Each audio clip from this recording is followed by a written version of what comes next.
Hello, welcome back to day everything home made. ഈ loop കണ്ടപ്പോൾ നിങ്ങൾക്ക് കാര്യം പിടിയിട്ടുണ്ടാവും. ഇന്ന് നമ്മൾ ഉണ്ടാക്കാൻ പോകുന്നത് ഒരു ക്രിസ്മസ് ട്രീത്താണ്. അപ്പോൾ വിത്തിൻ 20 മിനിറ്റ്സ് ഒരു അടിപൊളി ക്രിസ്മസ് ട്രീത്ത് നമുക്ക് ഉണ്ടാക്കാൻ പറ്റും. അതിന് വേണ്ട ഐറ്റംസ് ആണ് ഇതൊക്കെ. നമുക്കൊരു സിസേഴ്സ് വേണം, ഒരു അലുമിനിയം വയർ വേണം, അതുപോലെ തന്നെ ഗാർലൻഡ് ലാസ്റ്റ് വീഡിയോയിൽ യൂസ് ചെയ്ത പോലത്തെ സെയിം സാധനമാണിത്. പിന്നെ കുറച്ച് ഡെക്കറേറ്റീവ് ഐറ്റംസ്, നിങ്ങളുടെ കയ്യിലുള്ള സാധനങ്ങൾ നിങ്ങൾക്ക് എന്തും യൂസ് ചെയ്യാം. സോ ഞാൻ യൂസ് ചെയ്യുന്നതാണ്. അപ്പോൾ നമുക്ക് നേരെ വീഡിയോയിലേക്ക് പോയാലോ.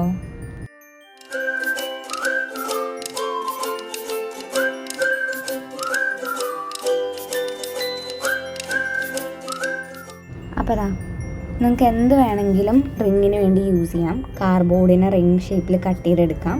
ഇപ്പോൾ ഞാൻ സിമ്പിളായിട്ട് ചെയ്യുന്നൊരു മെത്തേഡ് കാണിക്കുന്നതുകൊണ്ടാണ് എംബ്രോയ്ഡറിയുടെ ഹൂപ്പ് എടുത്തിരിക്കുന്നത്. അപ്പോൾ ഇത് ഒരു പീസാണ് നമുക്ക് ആവശ്യമുള്ളൂ. അപ്പോൾ ഞാൻ യൂസ് ചെയ്യുന്നത് വലിയ പീസാണ്, മറ്റേ നമുക്ക് മാറ്റി വയ്ക്കാം. ഇനി നമ്മുടെ പരിപാടി നമുക്ക് സ്റ്റാർട്ട് ചെയ്യാം. അപ്പം നമ്മുടെ പരിപാടി വളരെ സിമ്പിളാണ്. ഈ ഗാർലൻഡ് നമുക്ക് ഈ ലൂപ്പിന് ഫുള്ളിങ്ങനെ ചുറ്റി കൊടുക്കണം. അപ്പോൾ ഈ ഗാർലൻഡിൻ്റെ അകത്ത് ആക്ച്വലി കമ്പി യൂസ് ചെയ്തിട്ടുണ്ട്, കുഞ്ഞ് തിന്നായിട്ടുള്ള വയേഴ്സ് യൂസ് ചെയ്തിട്ടുണ്ട്. അതിങ്ങനെ നമ്മൾ മടക്കി കഴിഞ്ഞാൽ അങ്ങനെ തന്നെ ഇരിക്കും.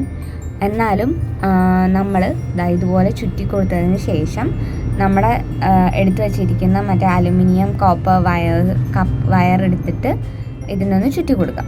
അപ്പോൾ ഇത് യൂസ് ചെയ്തിട്ട് നമുക്ക് ചുറ്റി കൊടുക്കാം.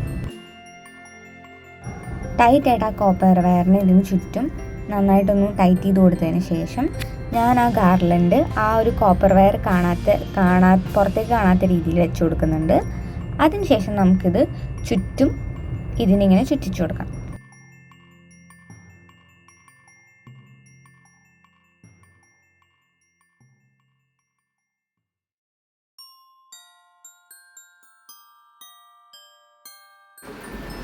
ഫൈനലി ചുറ്റിക്കഴിയുമ്പോൾ ആ ഒരു പോർഷനോട് കവർ ചെയ്യുന്ന രീതിയിൽ ചുറ്റിച്ചു കൊടുക്കുക.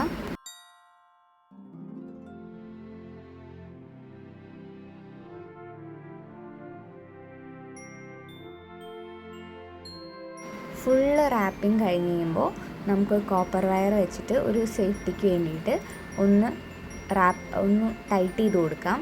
ആക്ച്വലി ഇത് റാപ്പ് ചെയ്യേണ്ട ആവശ്യമില്ല, ഞാൻ നിങ്ങൾക്ക് ഈ ഗാർലൻഡ് യൂസ് ചെയ്യുമ്പോൾ കാണിച്ചു തന്നിരുന്നു. ഒരു വയർ യൂസ് ചെയ്തിട്ടാണ് ഈ ഗാർലൻഡ് ഉണ്ടാക്കിയിരുന്നത്. തിന്നായിട്ടുള്ള വയറാണ്, അതുകൊണ്ട് അത് ടൈറ്റായിട്ടിരിക്കും. എന്നാലും ഞാൻ നേരത്തെ പറഞ്ഞ ഒരു സേഫ്റ്റിക്ക് വേണ്ടി മാത്രം കോപ്പർ വയർ വെച്ചിട്ടൊന്ന് ടൈറ്റ് ചെയ്ത് കൊടുക്കാം. അപ്പോൾ നമ്മുടെ ബേസ് സംഭവം റെഡിയായി. ഗാർലൻഡിൻ്റെ ഫസ്റ്റ് റിങ് റെഡി ആയിട്ടുണ്ട്. ക്രിസ്മസ് ട്രീത്തിൻ്റെ റിങ് റെഡി ആയിട്ടുണ്ട്. ഇനി നമുക്ക് ഇതിനകത്ത് ഡെക്കറേഷൻ കൂടി ചെയ്ത് കഴിഞ്ഞാൽ സംഭവം തീർന്നു. അപ്പോൾ നമുക്ക് നെക്സ്റ്റ് പരിപാടിയിലേക്ക് പോയാലോ. നേരത്തെ കാണിച്ച പോലെ ഇതൊക്കെയാണ് നമ്മൾ യൂസ് ചെയ്യാൻ പോകുന്ന ഡെക്കറേറ്റീവ് ഐറ്റംസ്. ഞാനൊരു ബെല്ല് സെൻറ്റർ പോർഷൻ വെച്ചിട്ട് ഈ ചെറീസ് പോലെ ഇരിക്കുന്ന ഈ കുഞ്ഞ് ബീഡ്സിൻ്റെ സംഭവത്തിന് ഞാൻ ഈ 3 സൈഡിൽ ചെയ്ത് കൊടുക്കാൻ പോകുന്നത്. ഇതെല്ലാം നമ്മൾ കോപ്പർ വയർ യൂസ് ചെയ്തിട്ട് തന്നെയാണ് ചെയ്യാൻ പോകുന്നത്. അപ്പോൾ നമുക്ക് ഓരോന്നായിട്ട് ജോയിൻ ചെയ്ത് കൊടുക്കാം.